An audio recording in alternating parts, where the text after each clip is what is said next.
Salve-se irmãos com a paz do Senhor, amém? Vamos orar para a gente iniciar nossa aula de hoje. Senhor nosso Deus e nosso Pai, neste momento, Senhor, eu quero te apresentar a minha vida e a vida de cada pessoa que está assistindo essa aula. Que o Teu Espírito Santo, Deus, seja conosco, nos conduzindo, nos abençoando, nos dando sabedoria, nos dando discernimento e entendimento da Sua palavra. Deus, que o Senhor repreenda todo espírito de engano, mas, Pai, que a gente tenha revelação da Sua palavra através do Teu Espírito Santo.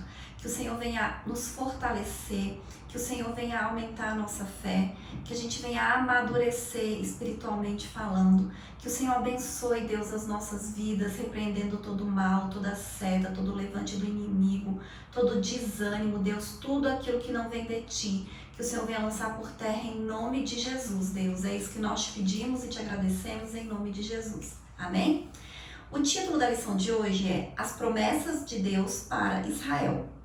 Nós vamos fazer a leitura que está em Gênesis, capítulo 12, do versículo 1 ao 3, e Romanos, capítulo 9, do versículo 1 ao 5, que diz assim: Ora, o Senhor disse a Abraão: Sai-te da tua terra e da tua parentela, e da casa de teu pai, para a terra que eu te mostrarei. E far-te-ei uma grande nação, e abençoar-te-ei, e engrandecerei o teu nome, e tu serás uma bênção. E abençoarei os que te abençoarem, e amaldiçoarei os que te amaldiçoarem, e em ti serão benditas todas as famílias da terra. Romanos 9. Em Cristo digo a verdade, não minto, dando-me testemunho a minha consciência no Espírito Santo. Tenho grande tristeza e contínua dor no meu coração, porque eu mesmo poderia desejar ser separado de Cristo por amor de meus irmãos, que são meus parentes segundo a carne, que são israelitas, dos quais é a adoção de filhos, e a glória, e os concertos, e a lei, e o culto, e as promessas, dos quais são os pais, e dos quais é Cristo, segundo a carne, o qual é sobre todos, Deus bendito eternamente. Amém. Então, esses dois trechos que nós lemos, especialmente o de Gênesis, fala sobre o início da nação de Israel. Por quê? Porque as promessas divinas para Israel, elas foram proferidas há mais de 4.000 anos antes de Cristo. Elas foram proferidas para Abraão. Então, tudo começou quando Deus chamou Abraão e fez promessas para Abraão. E ele prometeu que através de Abraão, todas as famílias da terra seriam benditas, que Deus faria uma grande nação. Então Deus fez muitas promessas para Abraão, e essas promessas, elas são para o povo de Israel, porque Abraão é o início da nação de Israel. Porque foi justamente essa promessa que Deus fez para Abraão, que dele faria uma grande nação. Então, nessa chamada, de Deus para Abraão, está implícita as promessas para Israel como nação ímpar entre todos os povos da terra, a fim de uma forma especial cumprir os propósitos divinos para a humanidade. Então, na lição de hoje, nós vamos ver que muitas promessas de Deus para Israel, elas são irrevogáveis. Na verdade, todas as promessas de Deus, elas são irrevogáveis. Elas foram feitas por Deus a Abraão, Isaac, Jacó, Davi e confirmadas com a vinda do Senhor Jesus Cristo. Então, e a gente viu em Romanos 9, e se a gente ler Romanos 9, 10 e 11, nós vamos ver que Paulo está falando sobre a nação de Israel, as promessas de Deus para os gentios, as promessas de Deus para os judeus, e a gente vai ver como Deus tem promessas para a nação de Israel e que essas promessas, elas se cumprirão, porque todas as promessas de Deus se cumprem. E em Gênesis 12, 3, ele fala assim, abençoarei os que te abençoarem e amaldiçoarei os que te amaldiçoarem. Então, Deus fez uma aliança, Deus fez um compromisso, Deus fez uma promessa para Abraão e a sua descendência. E através da Bíblia a gente entende que os descendentes de Abraão não são apenas os israelitas, não são apenas os descendentes da carne, mas são os descendentes espirituais, aqueles que crerem, aqueles que acreditam, né? Então a gente vê que o Senhor diz que vai abençoar aqueles que abençoarem, mas vai amaldiçoar aqueles que amaldiçoarem. Então não adianta o mundo espernear com o ódio de Israel. Não adianta se levantar inimigos, se levantar grupos querendo exterminar o povo de Israel, porque Deus tem promessas para Israel.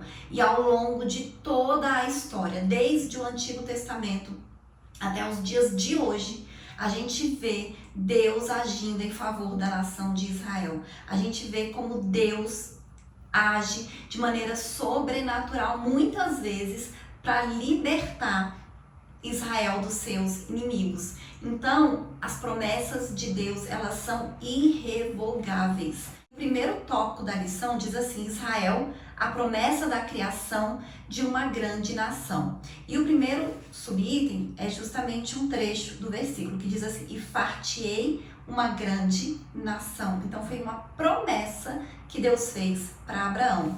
E essa promessa tinha como objetivo mostrar a Abraão o propósito de Deus em formar a partir dele uma grande nação, diferente de todas as outras, a nação de Israel. E, gente, quando Deus faz uma promessa, ele cumpre independente das circunstâncias. Porque quando Deus faz essa promessa para Abraão, ele já estava com 75 anos e a sua mulher, Sara, ela era estéril. Então, mesmo com todas as condições adversas, Deus faz uma promessa e ele cumpre, porque Deus pode todas as coisas. Ele é o Criador, ele tem domínio, tem poder, ele é o Deus do impossível, ele está no controle do universo. Então, quando Deus promete, independente das circunstâncias, ele cumpre. Amém? E o próximo subitem diz assim: e abençoar-te-ei e engrandecerei o teu nome e tu serás uma bênção. E outra coisa, quando Deus faz uma promessa, ele cumpre e ele faz a obra completa. Então, ele prometeu que de Abraão ele faria uma grande nação. E ele fez, nós sabemos que ele fez. E ele fez a promessa de abençoar e engrandecer, de que Abraão seria uma bênção. Então, a promessa, ela não era apenas materialista. A bênção material, ela deveria carregar um testemunho espiritual, né? Quando o Senhor diz: e tu serás uma bênção. Amém? Então, nenhuma nação teria dúvida de que era Deus que faria isso com Abraão. E a gente sabe, quando a gente lê a história de Abraão, como ele era abençoado, como as bênçãos de Deus, elas perseguiam Abraão. Então era uma promessa muito significativa, porque Abraão era o filho de uma família idólatra. Quando Deus chama Abraão, ele era dos caldeus. E os caldeus, eles eram um povo idólatra, que adorava vários deuses. Então a família de Abraão era uma família idólatra, mas Deus falou que para Abraão: sai da tua terra e da tua parentela, sai do meio desse povo idólatra, porque eu quero fazer de ti uma nação diferente, um povo diferente, um povo que só adora o único Deus santo e verdadeiro e vivo. Amém? Então foi isso que Deus falou com Abraão. Então Deus escolheu Abraão para ser o pai de um povo que nem existia, mas que ia surgir, que era o povo de Israel. E a história hebreia, ela comprova que o patriarca Abraão foi de fato uma grande bênção para os israelitas. E o próximo subitem fala assim: e abençoarei os que te abençoarem, e amaldiçoarei os que te amaldiçoarem.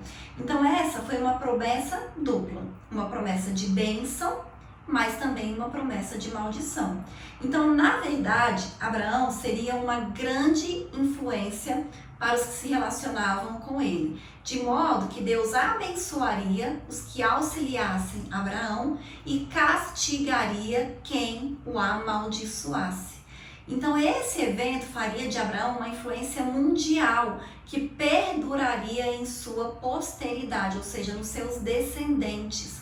Amém? Então, além disso, essa promessa feita a Abraão é confirmada em Números, isso já muitos anos depois de Abraão, Números 24, versículo 9, que diz assim: bendito os que te abençoarem e malditos os que te amaldiçoarem.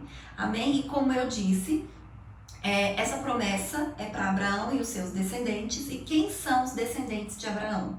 Tanto os judeus, que são dependentes pela carne, mas também os gentios que creem em Deus, que aceitam Jesus Cristo como Senhor e Salvador, que se tornam descendentes também de Abraão pela fé. Amém? E aí o próximo subitem, ele diz assim: e em ti serão benditas todas as famílias da terra. Então essa promessa, ela é considerada uma segunda profecia das Escrituras a respeito do Senhor Jesus. A primeira está registrada em Gênesis, capítulo 3, versículo 15, quando o Senhor fala, a respeito da vinda de Jesus, que ele esmagaria a cabeça da serpente. Então nós podemos ter essa confirmação por meio da carta de Paulo aos Gálatas, em que uma bênção espiritual viria por meio de um descendente de Abraão, o pai dos israelitas. E essa bênção diz respeito ao advento do Senhor Jesus Cristo, sua boa notícia oferecida a todas as nações. Amém? E quando a gente lê Romanos 9, o 10 e o 11, nós vamos entender que o Senhor primeiro fez uma aliança com Abraão. Ele tem uma aliança com os judeus e o povo escolhido foram os judeus. Mas por causa da desobediência dos judeus, o Senhor, ele se estendeu aos gentios, a promessa da salvação. E agora, nós como gentios, que cremos em Deus, que fomos salvos em Cristo Jesus, nós temos essa incumbência de levar a bênção para o povo judeu, apresentar Jesus Cristo para esse povo, porque a Bíblia diz que nós devemos anunciar a mensagem do Evangelho para toda a criatura. Então, por mais que Deus tenha promessas, aliança, compromisso com o povo judeu, com os israelitas, eles ainda não reconheceram Jesus como Salvador. Claro que existe alguns que já fizeram isso, mas ainda existem muitos que não reconheceram Jesus como Salvador e eles precisam aceitar a mensagem das boas novas, a mensagem do Evangelho, a mensagem da salvação. E o próximo tópico da lição diz assim: outras promessas a Israel. A promessa de um filho a Abraão. Então, assim, além das promessas de Deus a Abraão, o Senhor prometeu um filho, porque como é que faria dele uma grande nação se ele não tivesse filhos, se ele não tivesse descendentes? E como eu disse, quando Deus fez essa promessa pela primeira vez, Abraão tinha 75 anos e Sara era estéril. Então, no começo, a promessa pode ter parecido estranha, porque como a gente viu, essas condições, essas circunstâncias não eram favoráveis para que eles tivessem filhos, já que durante toda a vida eles não tinham tido. Então o pai da fé argumentou com Deus que provavelmente seu servo Eliezer seria o seu herdeiro. Então Abraão fala com Deus: olha, o meu herdeiro será Eliezer. Então Deus disse que não. Deus iria cumprir a sua grandiosa promessa na vida de Abraão. E o filho da promessa seria um filho de Abraão com Sara, que foi Isaac. E o próximo subitem diz assim: a promessa de um filho a Isaac. Então, Deus, obviamente, cumpriu a sua promessa. 25 anos depois da primeira vez que Deus falou com Abraão, quando Abraão já tinha 100 anos e Sara já tinha 90, eles tiveram um filho chamado Isaac. Esse foi o filho da promessa. A gente conhece a história de Abraão, sabe que Sara quis ajudar, fazendo com que ele tivesse um filho com a sua serva Agar, mas isso só causou confusão. Mas o filho da promessa foi Isaac. E Deus não se esquece das suas promessas. Depois que Sara morre, Abraão casa-se novamente com Quetura, e mesmo ele tendo mais de 100 anos, ele ainda tem 6 filhos com ela, mas o filho da promessa é Isaac. Então, antes de Abraão morrer, ele providencia uma esposa para Isaac por intermédio do seu funcionário Eliezer, né, o seu servo. Então ele foi até a Mesopotâmia e lá, por direção de Deus, ele encontrou uma esposa para Isaac, e o nome da sua esposa foi Rebeca, e eles se casaram. Só que o que acontece? Rebeca também teve dificuldade para engravidar. Então a Bíblia diz que Isaac orou por Rebeca e ela concebeu. Então foram muitos anos de espera também. Só que quando ela concebeu, não foi apenas um, foram 2. Ela teve gêmeos, Esaú e Jacó. E então Deus cumprindo a sua promessa, apesar das circunstâncias. Então olha só, Sara era estéril, teve Isaac. Isaac se casa com Rebeca, também estéril, mas mesmo assim teve Esaú e Jacó. E aí o próximo subitem diz assim, a promessa renovada. Então o Senhor falou com Jacó e reiterou a promessa feita a Abraão, de que lhe daria aquelas terras. Isaac foi considerado o herdeiro da promessa, porque ele era o filho da promessa, e por isso, antes de morrer, ele tinha essa missão, essa incumbência também de conceder bênçãos para os seus filhos. Esaú, apesar de ser o primogênito, porque mesmo sendo gêmeos, ele foi o primeiro que saiu, ele perdeu o seu direito de primogenitura porque ele vendeu para Jacó. Ele trocou o seu direito de primogenitura por um prato de lentilhas, né? Um prato de comida. Então, orientado por seu pai, Jacó foi à casa de Labão, onde ele se casa com Raquel, que também era estéril, também não conseguia engravidar. Jacó, além de se casar com Raquel, né, por causa de uma esperteza do pai de Raquel, ele também se casa com Lia ou Leia, né, depende da tradução, e Leia tinha filhos, mas Raquel não tinha. E mesmo assim, mais tarde, Deus abençoa Raquel, abre a madre dela e ela tem 2 filhos. Então Jacó, ele já teve mais filhos do que o seu pai. E aí Jacó, como ele tinha várias mulheres, na verdade ele tinha 2 mulheres, e ele também tinha filhos com as concubinas, que as mulheres davam a concubina para eles ter filhos, para servas, então ele teve 12 filhos, que são as 12 tribos de Israel. Por quê? Porque Deus muda o nome de Jacó para Israel. E os 12 filhos de Jacó, ou os 12 filhos de Israel, são as 12 tribos de Israel. Amém? Então a gente sabe que Deus, ele mudava os nomes. Ele mudou o nome de Sarai para Sara. Ele mudou o nome de Abrão para Abraão. Mudou o nome de Jacó para Israel. Amém? E o próximo subitem diz assim, a promessa do reino do Messias. Então, por intermédio do profeta Isaías, Deus falou que o Messias nasceria da descendência de Jessé, pai de Davi, para redimir Israel e a humanidade. Então, por isso o Senhor Jesus é chamado filho de Davi, porque ele é da descendência de Davi.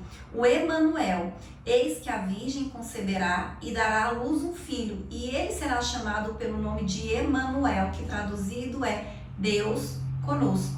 Essa profecia está em Isaías, capítulo 7, versículo 14, foi exatamente isso que aconteceu. Por quê? Porque Deus cumpre as suas promessas.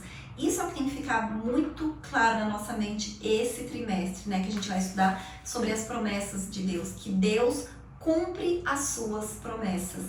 Independente das circunstâncias, independente de parecer impossível, parecer improvável, Deus cumpre as suas promessas. A gente viu aqui que Sara era estéril e teve filhos, Rebeca era estéril e teve filhos, Raquel era estéril e teve filhos. Então Deus cumpre, Deus faz. E assim os descendentes de Abraão foram crescendo e se multiplicando, e se multiplicando, e se multiplicando, por causa que Deus prometeu, então Deus cumpriu. Amém? E o próximo subitem diz assim: a promessa de salvação para Israel, a queda de Israel. O Novo Testamento mostra claramente a queda de Israel. Os capítulos 9, 10 e 11 de Paulo aos Romanos trata de algumas questões que muitos cristãos dos dias atuais se fazem hoje, como por exemplo, como as promessas de Deus para Israel podem permanecer válidas hoje, mesmo depois da desobediência, de tantas coisas. Elas foram revogadas e Israel permanece em rebelião contra Deus, porque a nação não reconheceu o Senhor Jesus como seu Messias verdadeiro. Porém, nós já sabemos que as promessas de Deus, elas se cumprem. E eu vou deixar até uma lição para os irmãos, para casa, que é ler os capítulos 9, 10 e 11 de Romanos, que os irmãos vão entender perfeitamente essa questão. Próximo subitem diz assim: a tristeza de Paulo por Israel. Então, o capítulo 9 de Romanos revela a tristeza do apóstolo Paulo pelos judeus, por eles não conhecerem a Cristo, por eles não terem aceitado a Cristo. E esse sentimento de tristeza é, ao mesmo tempo, uma atitude piedosa de sofrer pela salvação dos judeus. Deve ser um compromisso permanente de cada cristão para a evangelização dos judeus. Amém? E o próximo subitem diz assim: a promessa de salvação a Israel. Então, quando orava por Israel, o apóstolo expressava o seguinte: dos quais é a adoção de filhos, e a glória, e os concertos, e a lei, e o culto, e as promessas, dos quais são os pais, e dos quais é Cristo, segundo a carne, o qual é segundo sobre todos. Deus bendito eternamente. Amém. Romanos 9, do versículo 3 ao versículo 5. Então, essas qualificações mostram que Deus cumpre a sua palavra e cumpre as suas promessas, prometida àqueles homens, prometida a Israel, prometida à igreja. Então, todas as promessas que Deus fez, Ele cumpre. Amém? Então, a Bíblia assegura que Israel será salvo, Ele fala dos remanescentes. A Bíblia diz que esse povo será chamado de filhos de Deus, que o remanescente fiel de Israel será salvo, o libertador que virá de Sião fará isso.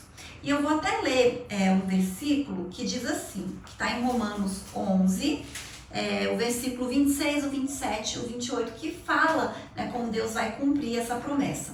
Assim, todo Israel será salvo, como está escrito: de Sião virá o libertador, e desviará de Jacó as impiedades, e este será o meu concerto com eles, quando eu tirar os seus pecados. Assim que, quanto ao evangelho, são inimigos por causa de vós, mas, quanto à eleição, amados por causa dos pais. Então, aqui fala claramente, que todo o Israel será salvo. Então, a promessa de Deus, ela vai se cumprir. Amém?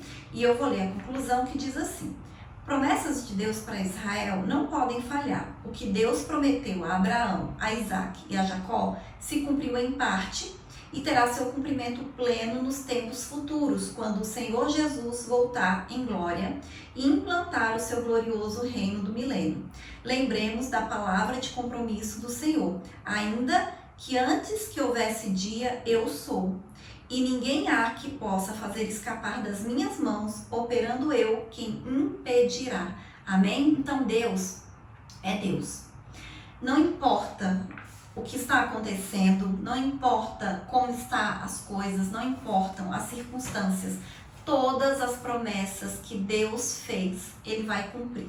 Se os irmãos lerem também o livro de Apocalipse, vai ver que existem muitas promessas para Israel. Em Isaías, em Jeremias, então em toda a Bíblia existem promessas para Israel. Promessas que já se cumpriram e promessas que ainda se cumprirão. Então Deus, Ele tem um compromisso e Ele tem uma aliança com Israel. Mas, além disso, Ele tem um compromisso com a igreja. Amém? E essa é a lição de hoje. E até a próxima aula, em nome de Jesus.